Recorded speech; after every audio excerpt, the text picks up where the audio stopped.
pendant 2 mois, tu vas t'amuser. Et alors, une fois que tu sauves les changements, Un peu pour tout le monde. C'est vraiment de début, c'est gaffe parce que vraiment, tu sais, Pardon. Bon, là, je teste juste un truc pour les portraits en couleur. Alors, voyons un peu.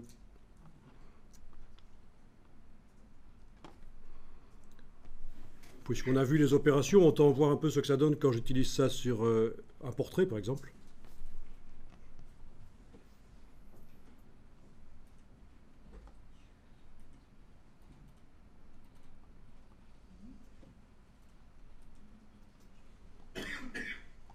Ok, image opération. Ça me crée donc une image noir et blanc. Et j'y vais, je teste différents modes.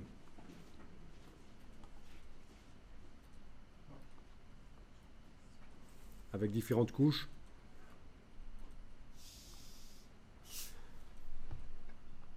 Alors ça donne pas bien sur toutes les images.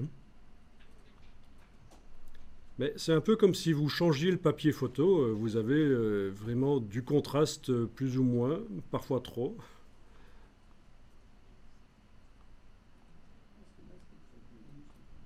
Lumière tamisée, lumière linéaire, c'est trop.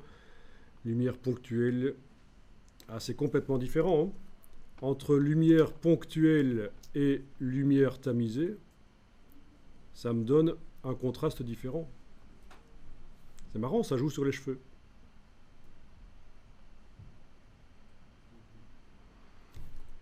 Enfin voilà, ça c'est l'exemple. Après, il faut faire des recherches.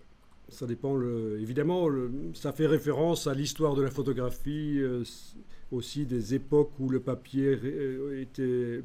Un certain type de papier était plus à la mode. Voilà. Donc une manière de créer des images noir et blanc. Vous connaissiez le filtre noir et blanc, mais en voilà un autre. Une autre manière. Une fois que c'est fait, cette couche alpha, je vais devoir en faire une vraie image. Mais c'est vrai que j'aurais pu le faire directement dans Image Opération. Il y avait la possibilité de créer, à la place d'une nouvelle couche, de créer un nouveau document. Sinon, si j'ai déjà fait la nouvelle couche, c'est facile de transférer le contenu de la couche dans un nouveau document. Je travaille sur la couche, je fais sélection, tout sélectionner, édition copier, nouveau document, OK, édition coller. Donc sélection, tout sélectionner, édition copier, nouveau document, édition coller. Et j'ai un document gris que je peux convertir en RVB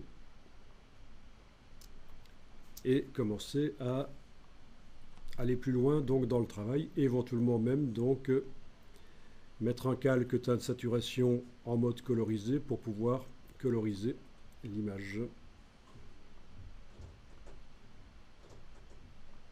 légèrement, etc., etc.